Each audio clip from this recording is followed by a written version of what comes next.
bringing together voices in child and youth healthcare. This is CAFC Presents.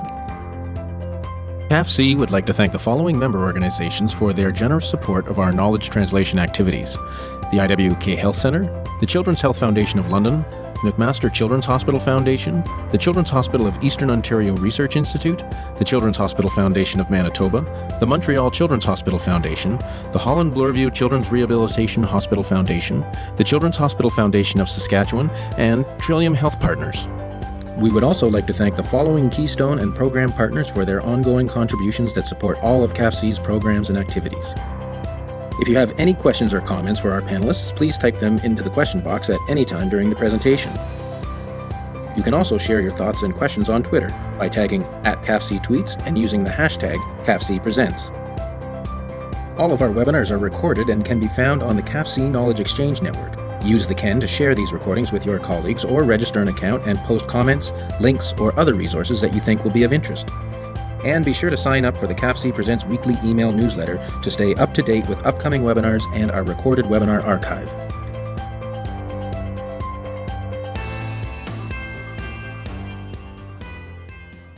All right, hello everyone, and welcome to today's episode of CAFC Presents. I'm Doug Maynard, the Associate Director at CAFC, the Canadian Association of Pediatric Health Centers. And today we're going to learn how to say yes to the less, making it easier to choose wisely. Many of you may be familiar with the Choosing Wisely campaign. Over the years, it's received a fair bit of media attention, etc. But unfortunately, like many important initiatives in healthcare, they're focused largely on adults. So today we get to hear how SickKids has leveraged some of the great work that the Choosing Wisely initiative has done and translated that work into recommendations that'll be more relevant to our child and youth healthcare community. So it's my pleasure to welcome Dr. Jeremy Friedman to the CAFC Presents stage. Dr. Friedman is a pediatrician and is the Associate Chair of Clinical Programs at SickKids, and he's also a professor of pediatrics at the University of Toronto. So it's my pleasure to hand the virtual podium over to Dr. Jeremy Friedman. Over to you. Thanks, Doug. Just want to make sure that we are seeing my slides. Yep, we can see everything just fine, yep. Great. Okay, so thanks very much for having me here today, and welcome to all those listening out there. This is a topic that is pretty close to my heart. I am a general pediatrician and I work as a hospitalist at SickKids. I have worked there in this role for the last 20 years or so have a sort of strong vested interest in trying to provide the sort of best quality care for children that are admitted to the hospital. And what I'd like to do over the next sort of 40 minutes or so is to look at these following objectives. I'm hoping to be able to sort of convince everybody about the rationale for needing to address unnecessary testing and treatment in children, and then to become familiar with a little bit about what's happened in pediatrics in terms of choosing wisely recommendations, because there really hasn't been a lot of activity to this point, unlike the adult world. And then focus the second part of the webinar on sort of looking at strategies as how we can adapt the recommendations or create different ones for your own specific area of interest, whether you're in a very small group or a larger group, whether it's academic or community or office-based. I think what we're going to talk about really should be generalizable and adaptable to any of those situations, and give you some sort of tips based on our experience over the last 2 years about what the enablers are for a successful implementation if you do choose to sort of try and do some of this work, which I hope that you will. I always like to start my talks off with a real-life case, usually about a patient, but because we're talking about tests and therapies, I'm going to talk about a test. And this is a very mundane, unsexy test, the nasopharyngeal swab, which for those who aren't involved in this particular area of medicine, basically what it is a sort of glorified Q-tip that gets put into usually a baby's nostrils and vigorously sort of rotated to collect some nasopharyngeal cells, which are then sent to the laboratory to look for various respiratory viruses through various different tests. And I was sitting at a meeting in 2014 listening to our lab people here at SickKids talk about how they'd done more than 6,000 of these swabs in 2014. About half of them were done in our emergency department. And most of the patients, so over 2,000 of those patients that had the swab done, were sent home. And the interesting part of this is that at the time in 2014, the test actually has a 24-hour turnaround time. So the result actually only comes back the following day. And as it transpires, the decision had been made over the years in the emergency department, such a busy, chaotic place, shift work, etc., that NP swabs and respiratory virus results were actually not something that they were going to follow up on. So whether the child tested positive or whether the child tested negative, essentially the results were not checked at all by the people who had sent it off in our emergency department. And the lab actually sort of analyzed all these tests, but actually the lab did not send the test results to either the primary physician or clinician or to the family. So it was a sort of blind-ending cul-de-sac where the test was done, but nobody ever checked the result in more than 2,000 babies who had this Q-tip stuck up their nose, in retrospect, completely unnecessarily. So, the cost of distressing the child, distressing the family, wasting all that nursing time, holding the child down, doing the test and sending it off, the lab technician time, and then, of course, actually the cost of the materials, without any obvious values, was one of the sort of final straws that made me decide to take on this kind of work. And it's a good segue into saying that in the literature, more and more people are reporting that both in adult and pediatric medicine, it's estimated that close to 30% of all the tests and therapies that we're currently doing in North America are probably unnecessary and don't add any actual value. And actually, some of them may even cause harm.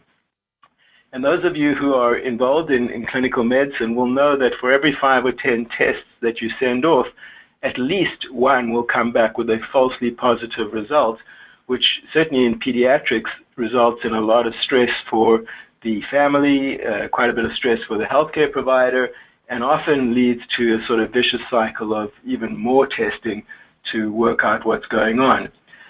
And then I'm not going to get into it much, but again, those who are involved in clinical medicine will understand the term incidentalomas, which is basically a sort of serendipitous finding not related to what the clinician was looking for or the symptoms of the patient. So, for example, if I do an ultrasound on one of my patients looking at their kidneys because they have a kidney problem, and the radiologist reports that they don't like the look of the gallbladder and they're not sure exactly what's going on there, even if the child has no particular symptoms of gallbladder disease, if the radiologist has written that further imaging is needed, such as a CT scan or something, these incidentalomas often lead to even further unnecessary treatment.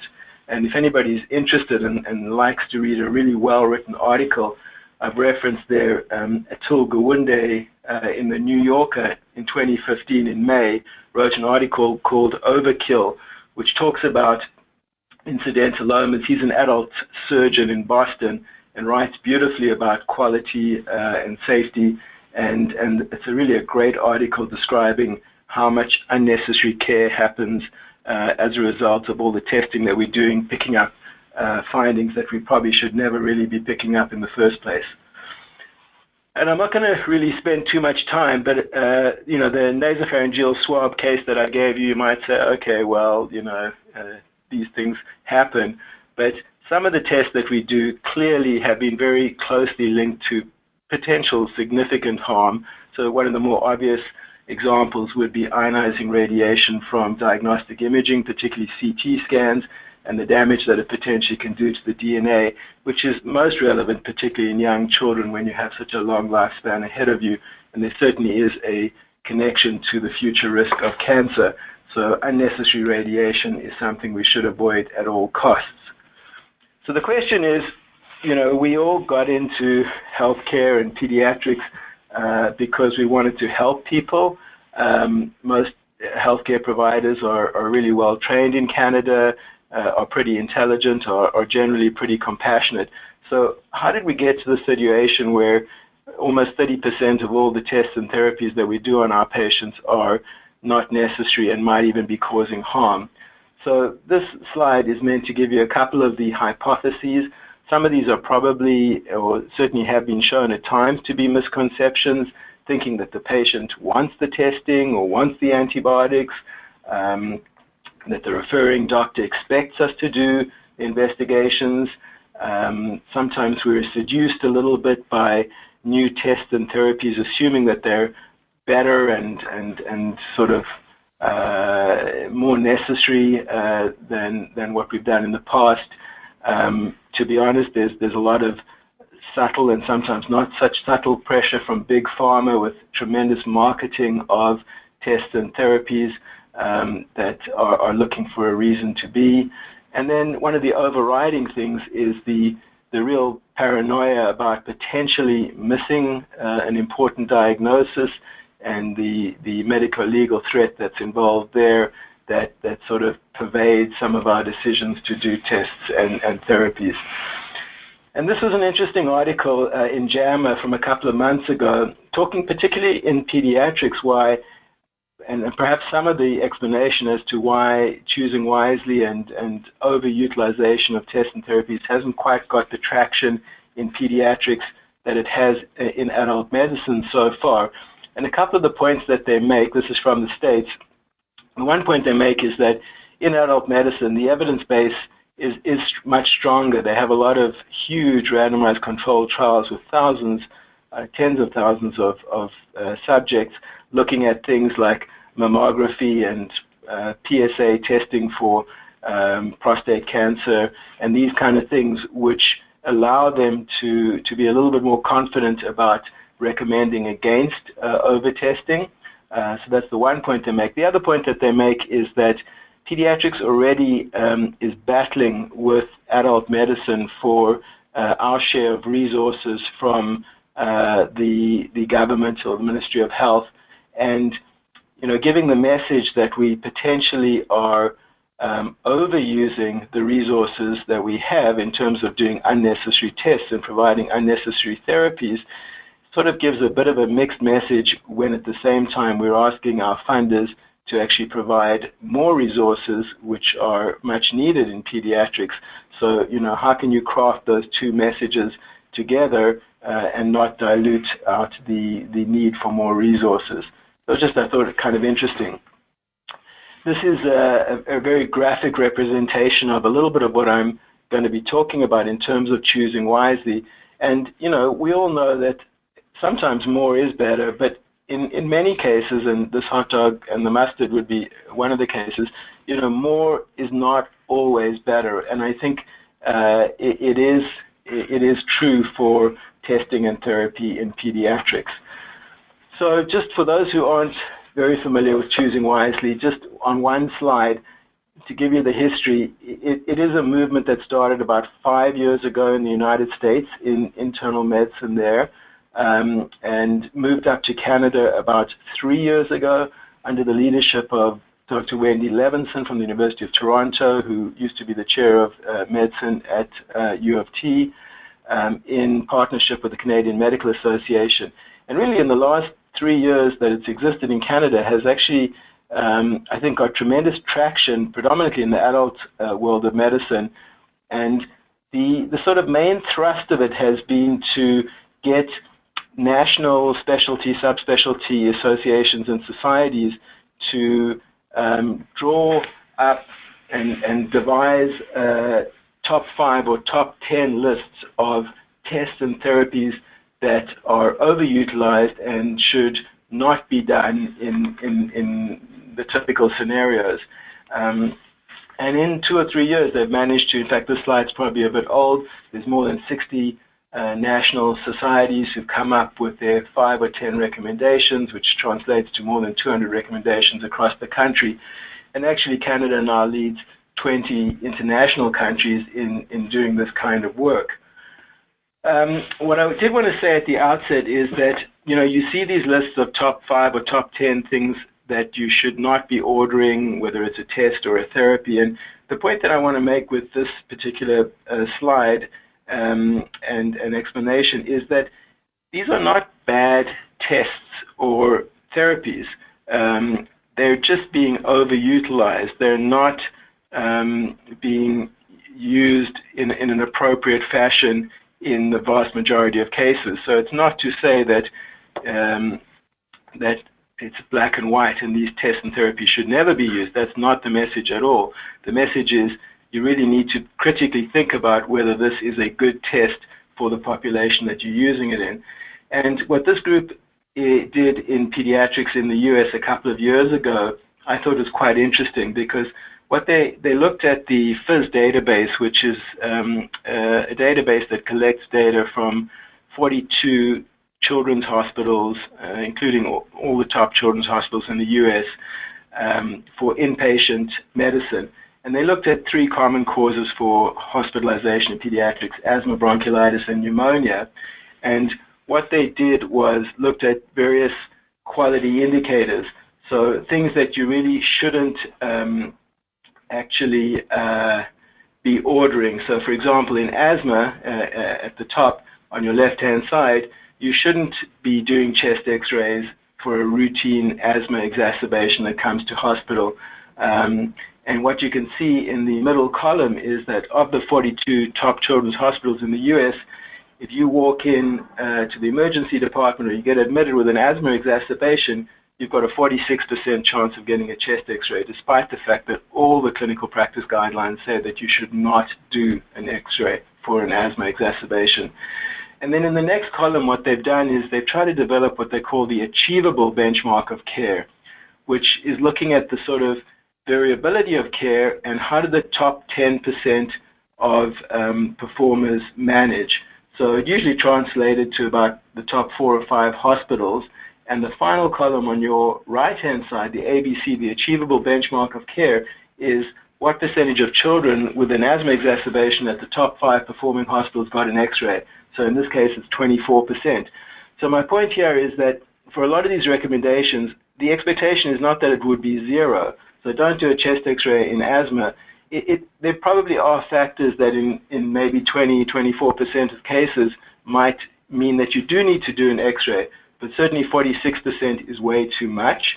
And if you think that the denominator, certainly in the US, is literally in the hundreds of thousands, that's an awful lot of unnecessary x-rays that are being done. And then the one that I've highlighted there is just to go back to the test that the case that I showed you when we started off, the nasopharyngeal swab testing for respiratory viruses.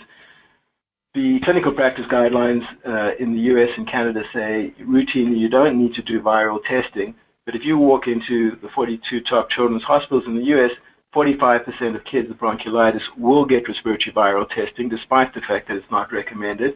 But if you look at the top 4 hospitals, they've actually managed to achieve a rate of 0.6%. So you actually can get pretty close to 0 if you're doing it properly. So what about what has been done so far in terms of pediatrics and choosing wisely? So the American Academy of Pediatrics was actually one of the initial groups that got involved in the first year about 5 years ago in the US, and they came out with their top 5 recommendations of things not to do, and then shortly after they came out with another, so they've got their top 10. And I think as you look through what's listed here, most of these are, there's nothing really new. There are things that you would find in many clinical practice guidelines. When we looked at these, for example, for our own hospital, I look at number 4, for example, neuroimaging. So doing an MRI is not necessary in a child with simple febrile seizures. So, you know, if I had to call up my neuroradiologist at the hospital that I work at and ask for an MRI in a child with a simple febrile seizure, I would probably be met with a very quick click on the other end of the phone, or otherwise a chuckle, because it's not going to happen. So to be honest, when we looked at these, they weren't really, they're good advice, but they're not really relevant for our particular setting of tertiary quaternary care in Canada in pediatrics, but certainly for more kind of US-based, maybe community type of practice, these were good recommendations. This was another set of recommendations that came out from the Society for Hospital Medicine Pediatric section in the US in late 2013, and this is a bit closer to the type of work that we do in pediatric hospitals in Canada. Most of their top 5 relate to bronchiolitis therapy, so don't do chest x-rays, don't use Ventolin, don't use steroids, don't use continuous pulse ox when the child is off supplemental oxygen. And then the 5th one was don't treat gastroesophageal reflux with acid suppression therapy. So these were their recommendations. And it's interesting because if I'd given this webinar about a month ago, I would have said that the big criticism of choosing wisely, or one of the criticisms of choosing wisely, is that people have been quite quick and efficient and engaged in coming up with recommendations, top 5s or top 10s. As I showed you in that first slide, there's over 200 recommendations, certainly in the adult world in Canada now from the various societies. But there's been very little work done in terms of looking at what the effect of the recommendations are and measurement of the outcomes of producing and disseminating these recommendations. So there's been very little at all, but interestingly enough, this month, certainly I saw the first evidence in Pediatrics that anybody had actually tried to look back and see what effect the recommendations had produced.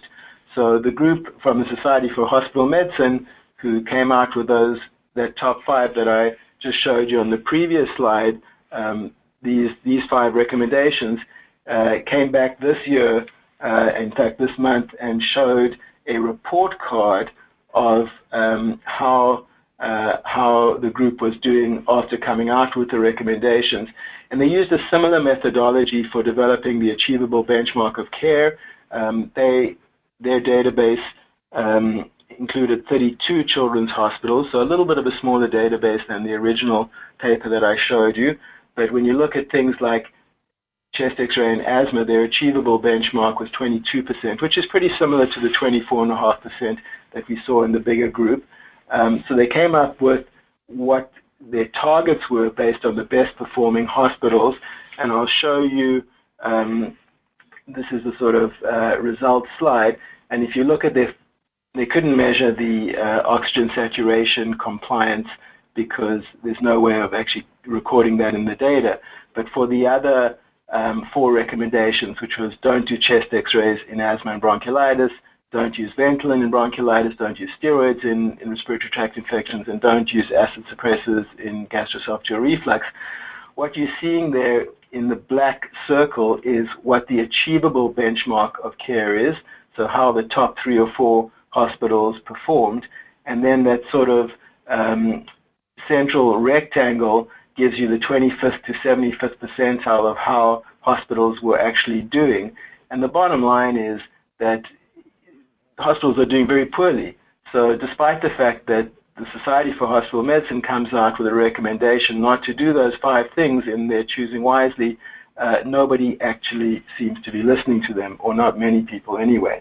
So that's a little bit disconcerting and sort of suggests that there has to be more to it than just producing these lists, because in some ways it's no better than producing clinical practice guidelines, which often also don't seem to be that effective. To be a little bit more optimistic, I'll show you this slide. This is from North York General Hospital, which is a general community large hospital in the Greater Toronto area, just up the road from SickKids in North York. And what they did a couple of years ago was they took the adult choosing wisely recommendations that were relevant to the various parts of their practice at North York, and they incorporated those recommendations into their computer order entry system, into their EMR, in such a way that it prompted people to at least try and be compliant with the recommendations. And you can see that their results were actually really good. they managed to reduce things like emerge lab testing across the board by over 30% and preoperative clinical lab testing by almost 40%. So dramatic improvements. And of course, at the same time, they were monitoring for anything negative that they might have missed, which I believe was not the case. So on the more optimistic side, if you do this properly and actually have an implementation plan, then you can actually make dramatic inroads into unnecessary testing. I wanted to show you the Canadian Pediatric Society Choosing Wisely guidelines. These were published last year, so they came out, and I think, again, 5 excellent recommendations in terms of what not to do. So again, don't use acid blockers for the treatment of reflux in infants.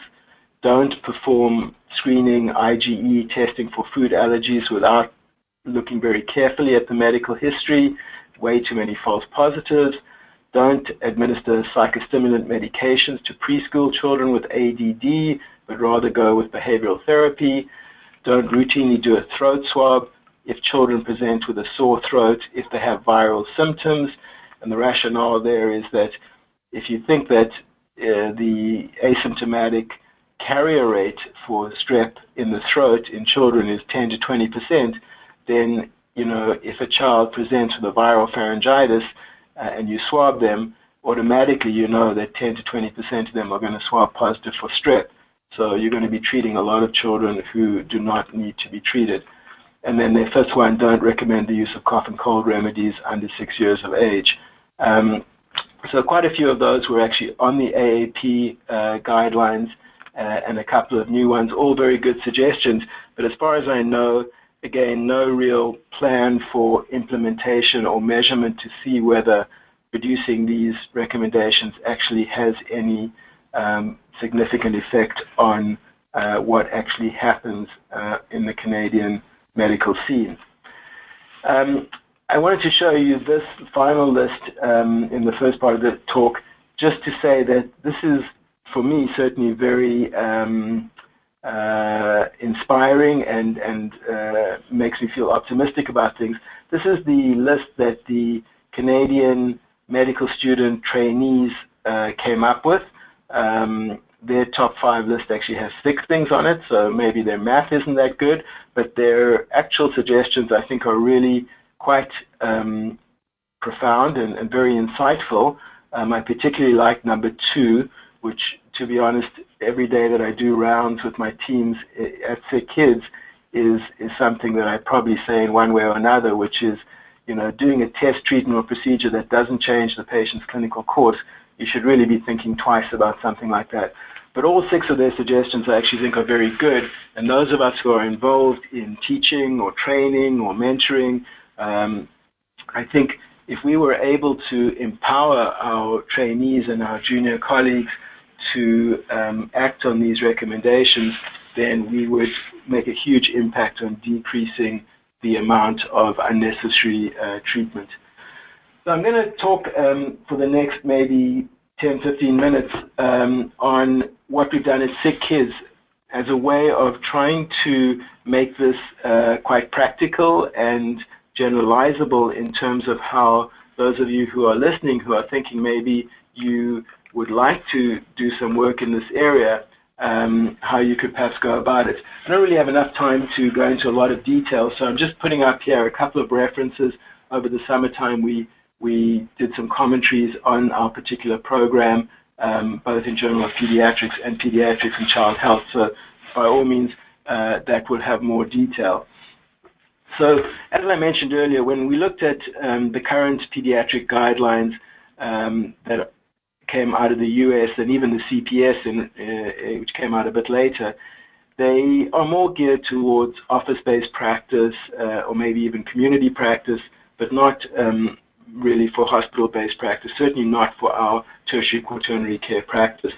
So we actually decided to develop a list of recommendations de novo, which is not necessarily necessary if recommendations are appropriate for your patient population. But we went out to our particular sort of stakeholders, which included diagnostic imaging and the labs and pharmacy and our frontline clinicians in our emergency department and in general pediatrics, and we asked them for suggestions. And that's one of the points about choosing wisely. It's very much a grassroots, from the bottom up, clinician-led kind of program. And they came up with a whole bunch of suggestions, which we pruned down based on sort of good evidence and logistics. And then we sent out a brief survey to all of our full-time faculty and our full-time pediatric trainees and asked them to rate on a Likert scale which ones they thought would add most value to the quality of our patient care. And we used that score together with a few other factors to come up with the 5 first things that we wanted to take on. This was in January of 2016, so almost 2 years ago. And these were the 5 that we took on. They weren't necessarily the 5 that scored the highest, but they were all well endorsed by the faculty and the trainees in terms of feeling that they were important to take on. But we did factor in things like ease of measurement, ease of implementation, and how well aligned these would be with sort of current hospital quality initiatives and activities. I wanted to focus a little bit on implementation because, as I've said a few times, the creation of the list, if you just stop there, I think is of limited value. I think there's a lot of clinical practice guidelines out there that people ignore already, so creating another list for people to ignore, again, is maybe not that helpful. But so the money is in the implementation. And a lot of people focus a lot of time on the left-hand side of the slide on clinician, patient, education, awareness. This webinar would be on the education side, obviously. Really, really important, but particularly in a teaching hospital, it's sort of a bottomless pit and can take you forever and a tremendous amount of energy and resources. For me, one of the lessons I've learned in the last 2 years being involved in this work, the money is on the right-hand side, the hard coding. If you can make changes to your order sets, your medical directives, your computer order entry, that is incredibly effective. If you can make it easy for clinicians to do the right thing and make it very difficult for them to actually do what you don't want them to do, then you are well on the road to success. So I want to finish off with a couple of examples that hopefully will make some of this make sense for you. So as I mentioned in the case, I was certainly really annoyed that in 2014 we'd done a sort of an invasive test on more than 2,000 young babies and upset them and upset their families and wasted everybody's time and money, particularly because the Canadian guideline says that you really don't need to do routine respiratory viral testing on kids with bronchiolitis and other viral illnesses in most cases. So that became one of these 5 items that we took on in the first phase of our Choosing Wisely in the beginning of 2016.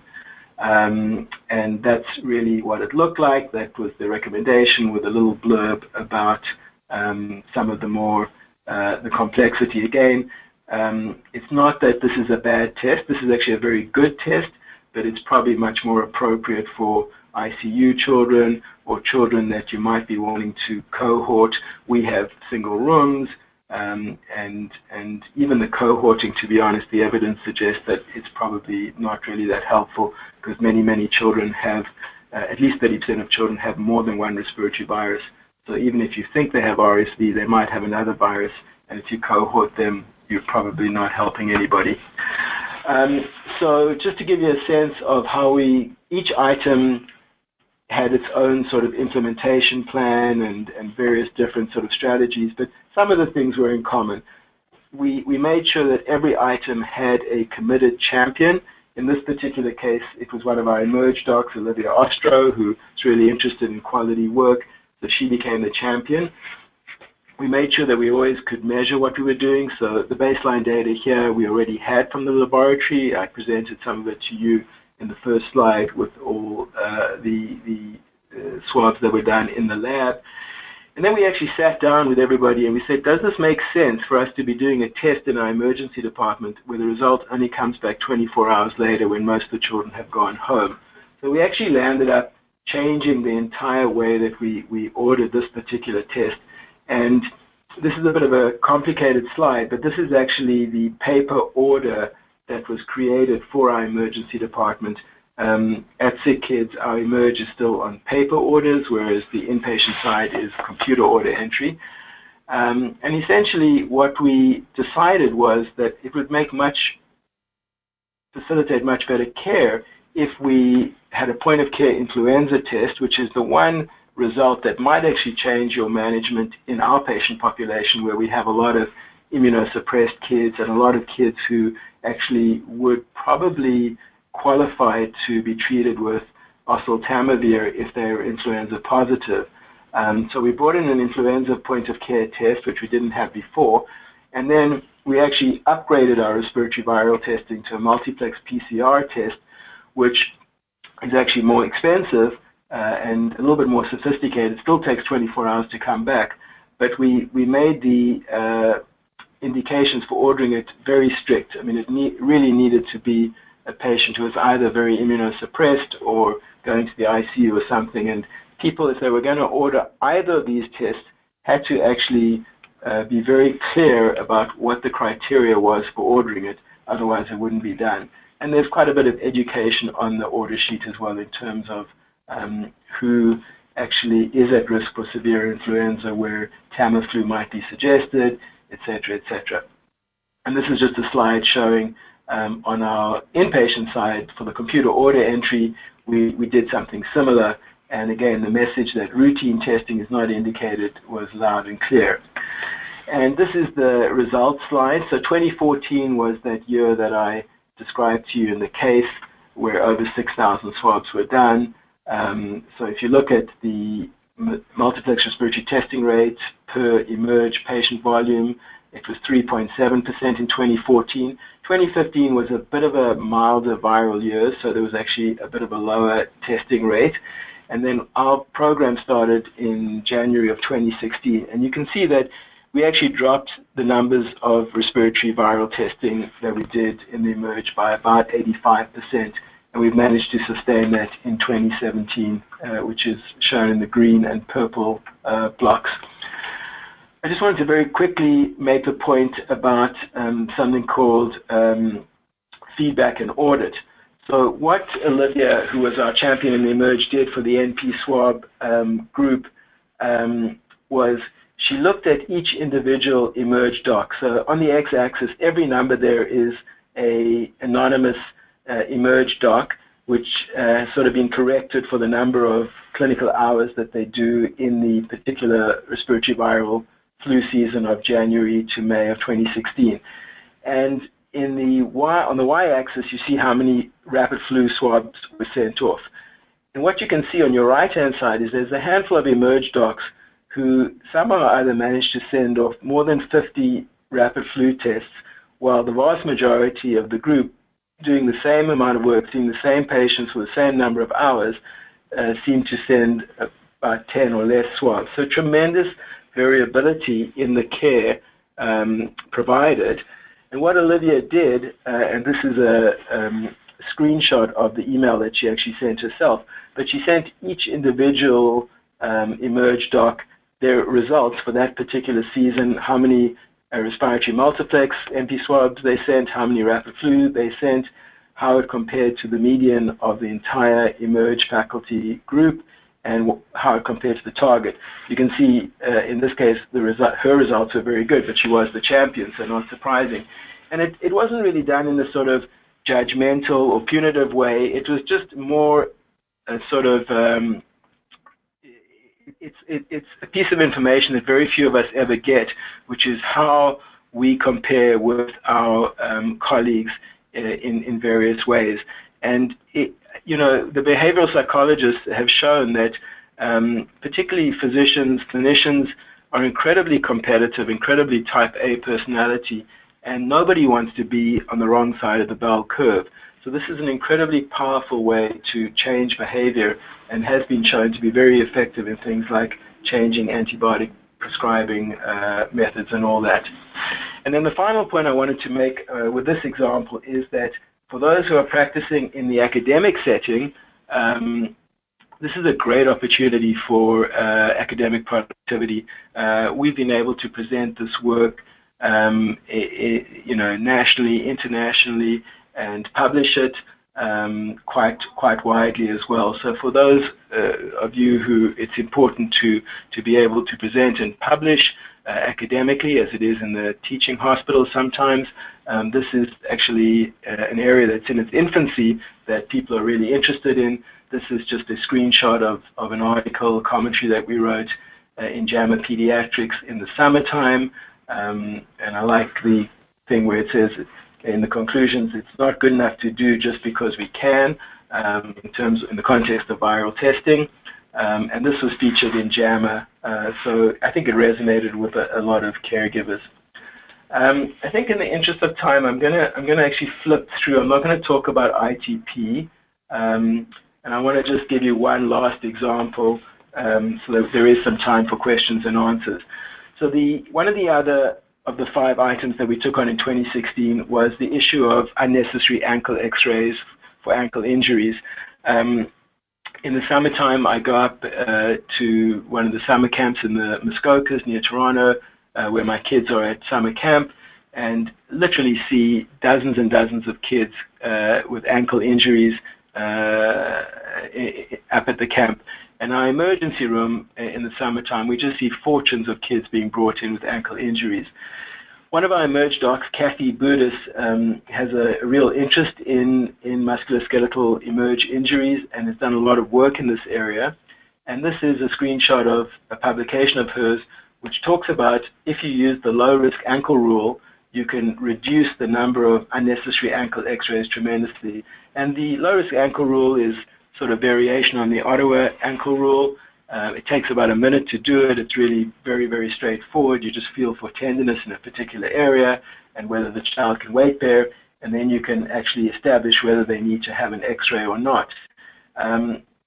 So this became our 5th item that we took on. Don't use routine radiography in children who present with acute ankle injuries and meet criteria for a low-risk exam. And we gave a little bit of a rationale there, and we said basically you should be able to reduce unnecessary radiographs by up to 60% based on the work that Kathy had done. And this is again a little bit of a snapshot of how we went about the quality improvement project for this particular thing.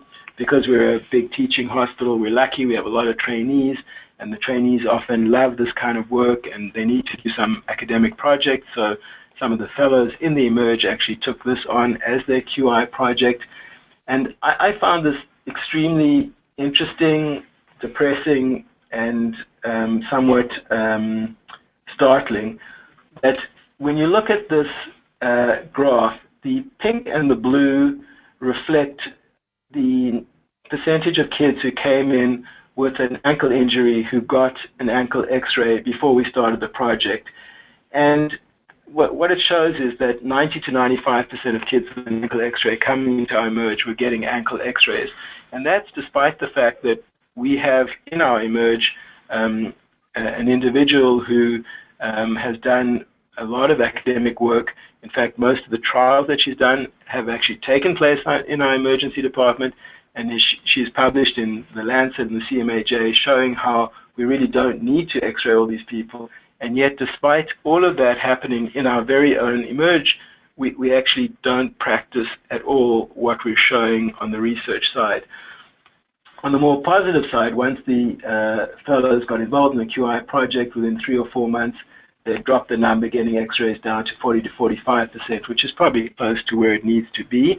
And the most effective intervention that they did in this project was on the x-ray requisition that the emerge doc had to fill in, they added in a piece which said, have you done the low-risk ankle rule, and was it positive or negative?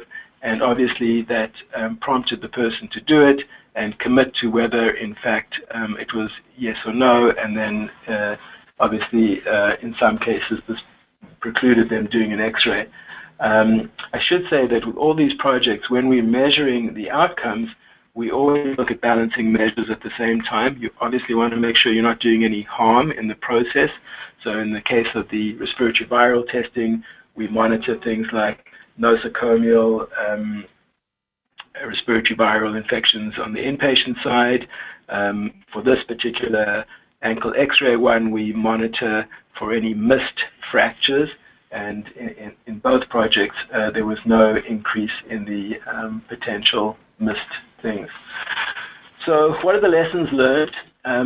I think I've said this a couple of times. Creating the list, the top 5 or the top 10 things you shouldn't do, is probably the easy part. It's the fun part, and it's the part that most people seem to enjoy and want to do. But the implementation is the really, really critical part. And some of the enablers that we have, I think, found over the 2 years that we've been doing this is you have to have champions. You have to have a committed clinician who works in that frontline area, who feels strongly about the project, and who really will champion the whole initiative. I think having the leadership of either your hospital, your department, your group involved is very enabling. In our particular setting, our CEO and our VPs have been very supportive, and that support translates into getting good access to decision support or information services.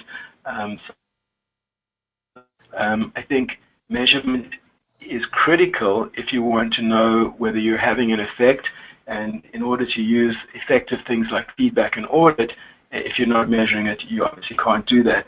And as I mentioned a bit earlier, essentially education and awareness is extremely important. You can't do anything without it, but the money is in process and hard coding changes. Sustainability of these kind of things, I think, is not straightforward. We're 2 years into this. We haven't seen much slippage in the 5 original items we took on, but it has taken a fair amount of ongoing effort. You can't just say, okay, we've done that and move on to the next thing. You do have to keep on sustaining it. And we really approach this very much from trying to improve quality and safety of our patients' care, not really from a money-saving perspective. But that said, there is some value in looking at the money that is saved through this, because usually this does translate to money saving, and to be honest, that can be used to leverage certainly further support and resources. So we're in the process of doing an economic analysis. We will show that this saves money, but to be honest, I don't think that should be the driving force, because it changes the whole tone of the project. And then I'm just going to finish off by saying that we're just about to launch into phase 2 of our Choosing Wisely initiative at SickKids. So we've been at it for almost 2 years, and we sort of feel like we've learned a lot from those first 5 items that we've taken on, and we feel they're sort of well enough established to take on a new 5 items. And these are the 5 that we are planning on addressing in the next year or 2. 2 comments I would make. The one is that we wanted to try and see if we could move this program out of the Department of Pediatrics into right across the hospital. So we're trying to involve the surgeons and the intensivists much more actively. And to be honest, I think if we can convince surgeons and intensivists to actually change their clinical practice and adapt, then I think we will be well on the way to making an impact. So, for example, number 1, don't routinely continue antibiotics for surgical site infection prevention after the patient has left the operating room. Obviously, that's a surgical one. And number 4, don't routinely continue broad-spectrum antibiotics such as Vanco and meropenem after 48-hour cultures return unless there's a clear clinical indication. Also involves intensivists and surgeons. And there's also a strong antibiotic stewardship theme to this new group of 5. And when you look at them, some of them probably won't resonate to you. You know, some of them might not make perfect sense based on your own patient population, but for us, this is very much designed for our population. If you look at number 5, don't empirically start antibiotics for children over 3 months with low risk of UTI without evidence of nitrites or significant pyuria and urine dipstick. That's based on the fact that when our eMERGE people looked at children discharged from our eMERGE on antibiotics with the diagnosis of UTI, they actually found that 50% of the cultures were negative. So 50% of the kids that were being diagnosed with UTI and placed on antibiotics actually did not have a UTI. So we need to improve the care that we provide and stop giving unnecessary antibiotics and working out what the actual real cause of that child's problem was. So these, as I say, are specifically geared for our patient population, but it wouldn't surprise me if some of these things are would be found if they were looked for at other institutions as well. So my final slide, take-home points, just to remind you, and this is a bit of a sobering thought, that when you finish this webinar and you go back to your clinical practice, probably 20 to 30% of the tests and therapies that you do in the next week or month or year may not add value to your patient's care, and some of them actually might cause harm. I think it's very easy for us to blame the system, the Ministry of Health, the hospital, the families. The reality is we are the people that are actually ordering these tests and these therapies, and I think we actually need to own this issue. It should be led by the clinicians, the healthcare providers, the frontline caregivers.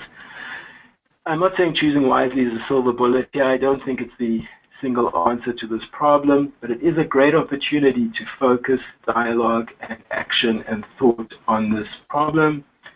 I've pointed out a few times that don't look at these lists as all or nothing. They're much more a sort of stop and think. These are good tests and therapies when used appropriately. They're just way, way overused and often inappropriately used. Also, I don't want you to think of this as just a way of doing less nasopharyngeal swabs or less unnecessary ankle x-rays. It is an attempt to start to make people think more critically about the way that we order tests and therapies. And I do believe that even though, this particular initiative that I described to you is at a quaternary care teaching hospital, that many of the lessons and many of the logistics are actually very adaptable and very generalizable to very small groups who want to get together and take on one particular item, or want to create other items to deal with or adapt items that already exist. I do think that this is work that can be done in almost any setting. And as I've mentioned, for those who are in the teaching or academic setting, I think that this is actually a great opportunity for academic productivity. So I think I'm actually going to finish there, and hopefully there's a little bit of time for discussion and questions. And certainly, if we run out of time, if anybody's interested in doing more work in this area and wants to get in touch with me, my email address was on the first slide, and I'm more than happy to try and give any advice or collaborate or do anything that I can to facilitate and promote this kind of work across the country. Thank you. Hey, thank you very much. Great presentation. I mean, it was always sort of a really interesting, practical initiative, the Choosing Wisely, and it's really a great opportunity to make it relevant to the pediatric community, as you did. One of the questions, or a couple of the questions, were sort of that came in were sort of asking about how you go about picking the ones that you pick, or how any of them end up on the Choosing Wisely list.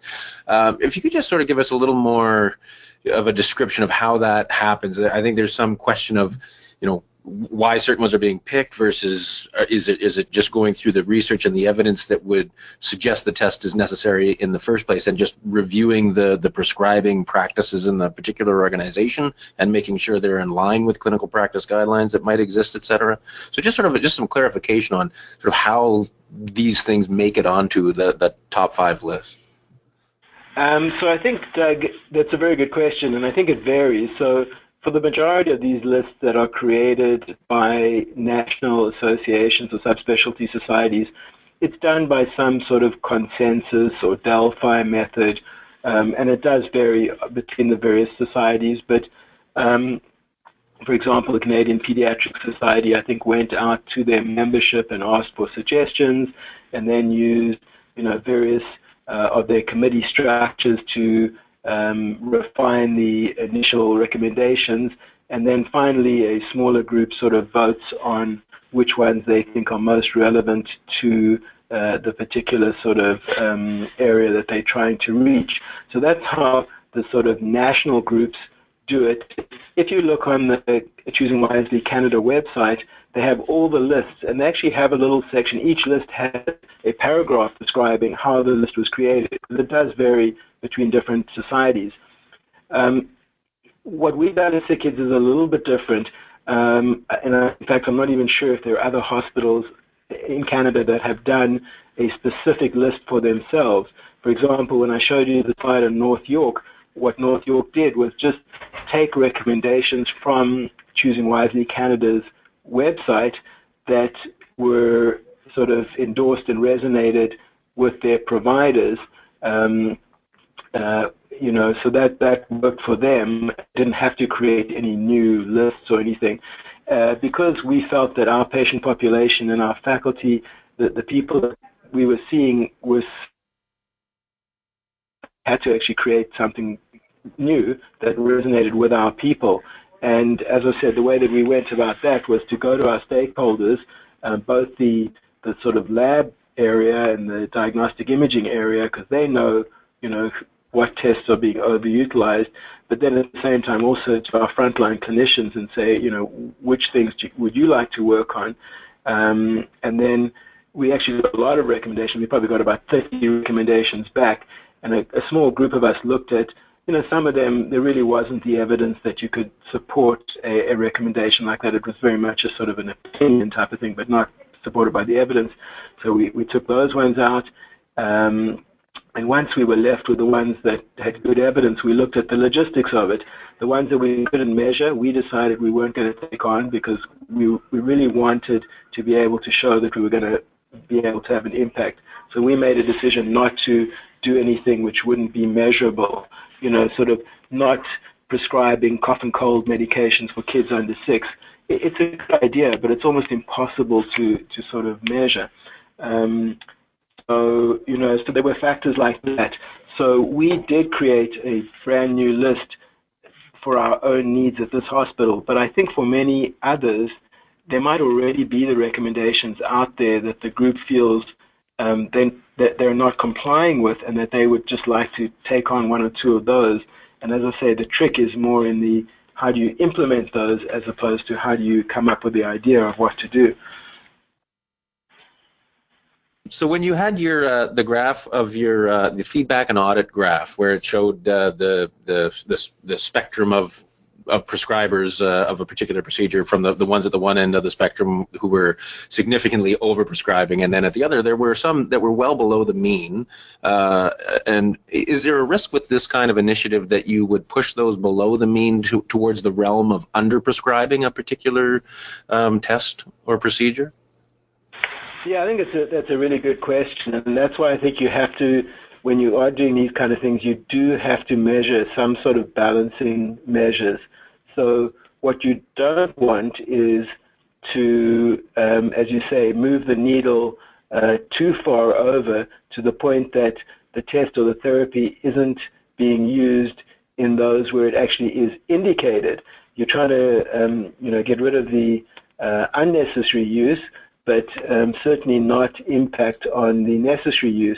And as I say, so for the respiratory viral one of the balancing measures was, are we starting to see more nosocomial viral infections on the inpatient side because we're no longer, testing each child to see what respiratory virus they're showing. So we have to assume that if we certainly can come up with some good balancing measures and they're not changing, that we're not having a negative impact. Maybe the ankle injury one is an even more obvious one where, if we're starting to see any missed fractures, then clearly we've overshot and we've actually got people, not doing x-rays where they should be doing them. But we're pretty comfortable based on, the work that Kathy Budis did in the ankle x-rays, for example, where she's done, very clear studies which have been well carried out, that have showed that if you do it properly, you actually are not going to miss any X-rays. But that said, I think when you're testing it in the real world, you still do have to monitor to make sure that you're not overshooting. So that's a very relevant point. One question that came in from Carly was she's asking, is there any rationale as to why, when you put up the SickKids sort of top 5, you prefaced it, the title at the top was physicians and patients should question, rather than just saying clinicians and patients should question. And it sort of, I think she's identifying an issue where maybe perhaps a nurse is concerned with a resident who's potentially overprescribing something, or a respiratory therapist is concerned with a physician that's prescribing something maybe inappropriately or unnecessarily. Any idea why that SickKids would have specified physicians and patients should question? I think that's a great point, and I actually hadn't really noticed that. Choosing Wisely Canada does have a sort of a template, and I think we've used that template, and that's kind of what the original template looked like. But to be honest, I think it touches on, certainly in our setting, none of these things would be vaguely successful if we didn't have buy-in by the entire sort of interdisciplinary team. And, for example, one of the first items that we took on in the first phase is continuous oxygen saturation monitoring. We were doing it unnecessarily a lot of the time. I mean, that's almost entirely a nursing controlled thing. So for many of these quality improvement initiatives, nurses, RTs, nurse practitioners are a tremendously influential and critical part of the team. So I think that shouldn't say physicians and patients. That should actually say absolutely clinicians or healthcare providers. So that's a very good pickup, and I think we probably just hadn't really even noticed that. So thank you. All right. And I think we'll maybe just take one last question. We are over our time. Unfortunately, we do have a number of other questions on the list that we won't be able to get to. But Sarah was just asking, how did you get started with the process of collaborating with Choosing Wisely? Was it a formal collaboration that you initiated with Choosing Wisely, or were you just using the information they had available? So I found them incredibly supportive and helpful. Because we were doing something a little bit different, they have a pretty, I think, formal relationship with national associations and subspecialties where there's a sort of a template for how people go about developing their list, and then the list goes to the website and gets disseminated. So there's a pretty clear sort of collaborative template that's laid out. I think because we are an individual hospital organization that decided none of that really kind of was sufficiently applicable to us, that we needed to actually create something new, it was a much more sort of informal relationship with Choosing Wisely Canada. So essentially I reached out to them, but they have been incredibly helpful in terms of facilitating the whole process, certainly giving incredibly useful guidance as to how to sort of increase the chance of success, and also being really helpful in terms of providing the templates and the materials that make life a lot easier. So I would encourage people to reach out to Choosing Wisely Canada if they are interested in getting involved in this work, because in whether it's formal or informal, I think you'll find the collaboration very useful. Very much. And with that, I think we'll wrap up. Is there any sort of final closing key messages you'd like to leave us off with? I mean, other than what you just said, get in touch with Choosing Wisely and get started on this. I mean, other than that, is there anything you'd like to leave the audience with before we wrap up? No, the only thing I would reiterate, Doug, is it's certainly Choosing Wisely Canada, I think, is predominantly focused in the adult world. I'm certainly very, very interested in getting the pediatric side to play a little bit of catch up. So certainly if people have ideas or thoughts or are interested in collaborating or just want some to bounce something off, then please by all means email me and I'd be happy to get back to you. Good. All right. Well, thank you very much. I mean, really a great presentation. Like I said, it's a really sort of practical, tangible sort of take-home initiative that people can really, really get their teeth into. So so thank you for bringing all this information to us. We do our webinars every Wednesday at 11 a.m. Eastern Time, and it is great when you can watch live, as those questions really help enrich the discussion. But when you can't, as we mentioned at the beginning, we do record these sessions and make them available after the fact on the CAFC Knowledge Exchange Network at ken.cafc.org.